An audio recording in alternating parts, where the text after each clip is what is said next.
안녕하세요. 꼬마 빌딩에 관심이 많으신 분들에게 최신 정보 및 제대로 된 기준을 제시하여 똑똑한 건물주로 만들어드리는 빌딩 가이드입니다.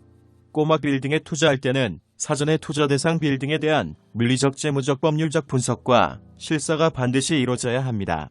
중대형 빌딩에 투자할 경우 투자자들은 대부분 부동산 전문 관리회사의 객관적인 현황 파악과 분석을 의뢰합니다. 하지만 꼬마 빌딩은 이 과정이 생략되는 경우가 적지 않다. 대개 투자자가 직접 시간과 비용을 투입해 이를 확인합니다. 이때 투자는 매입하려는 건물의 물리적인 결함이 발생하지 않았는지, 체납된 임대료는 없는지, 임대차 계약서상 주요 약정, 약관 등을 면밀하게 살펴봐야 합니다. 이를 간과했다가는 매입 후 낭패를 겪는 경우가 간혹 발생하기 때문이다. 반면교사로 삼을 만한 사례가 하나 있습니다. 유명 연예인 김모 씨는 약 4년 전 서울 강남구 청담동에 꼬마 빌딩을 매입하기로 하고 부동산 중개인을 통해 해당 빌딩에 대한 자료를 받았습니다.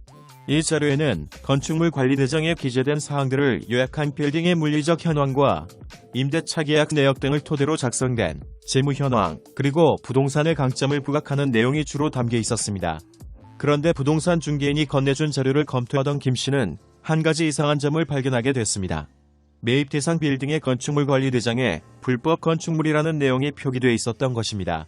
이에 대해 부동산 중개인은 건축물 대장상의 용도와 임차인이 실제 사용하는 용도가 달라 발생한 일이라며 빌딩 매입 후 해당 지자체 건축가를 방문해 용도 변경을 하면 된다고 말했습니다. 김 씨는 중개인의 말만 믿고 빌딩에 대한 잔금을 완납하고 소유권을 이전받았습니다.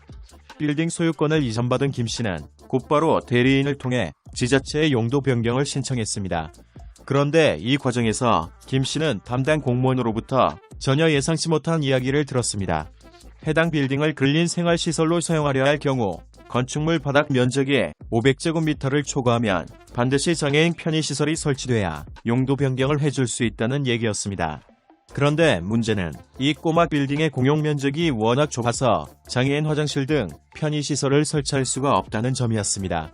이런 경우 장애인 편의시설을 설치하면 임차인이 실제 사용할 수 있는 공간인 전용 면적이 줄어들게 돼 여러 가지 복잡한 문제가 발생하게 됩니다. 김 씨는 결국 용도 변경을 하지 못했습니다.